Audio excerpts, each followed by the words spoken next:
सन्नाटा छा जाता है। रात को मुकुल अपने कमरे में उदास बैठा होता है। उसकी आंखों में निराशा साफ दिखती है। इस घर में कोई नहीं है मेरा जो मेरा साथ दे सके। वो सब आपके भले के लिए ही बोल रहे हैं। अगर आपको एक्टिंग में स्कोप नहीं लग रहा है तो कोई काम और देख लीजिए। अब तुम भी ऐसी बातें मत करो नेहा।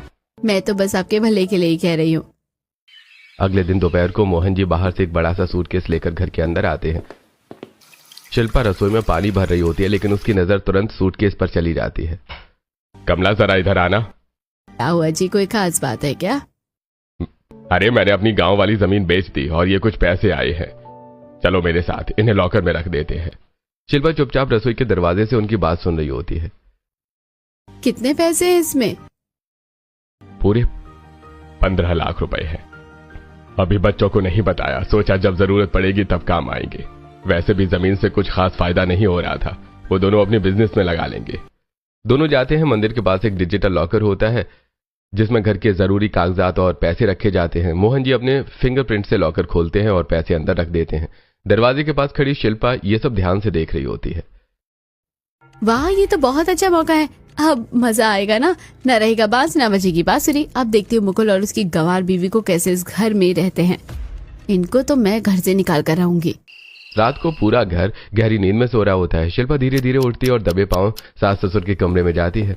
मोहन जी गहरी नींद में होते हैं। शिल्पा चुपचाप उनके अंगूठे पर थोड़ा सा फेविकॉल लगाती है और उनका फिंगरप्रिंट ले लेती है। फिर उसी निशान को अपनी उंगली पर चिपका लेती है। वो धीरे से लॉकर के पास जाती है और उसे नकली फिंगरप्रिंट से लॉकर खोल लेती है। अंदर से पैसों का बैग निकालकर 10 लाख रुपए अलग कर लेती है।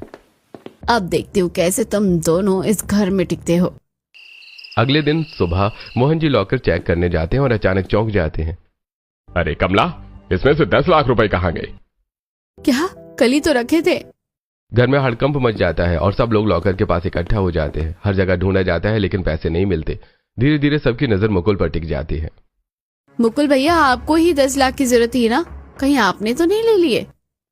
भाभी आप पागल हो गई हो क्या? मैं पैसे मांगता हूँ इसका मतलब ये थोड़े कि मैं चोरी करूंगा। सबने तुझे मना कर दिया था, इसलिए हो भी सकता है तुझे तेरे बारे में इतना तो पता है। मैंने कभी नहीं सोचा था कि तू बिना बताए इतनी बड़ी रकम उठा लेगा।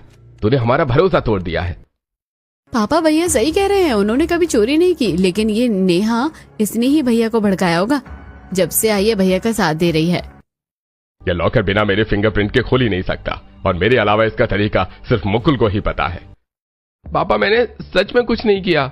पापा, ये नेहा ने ही भड़काया होगा, वरना भैया ऐसा कदम नहीं उठाते।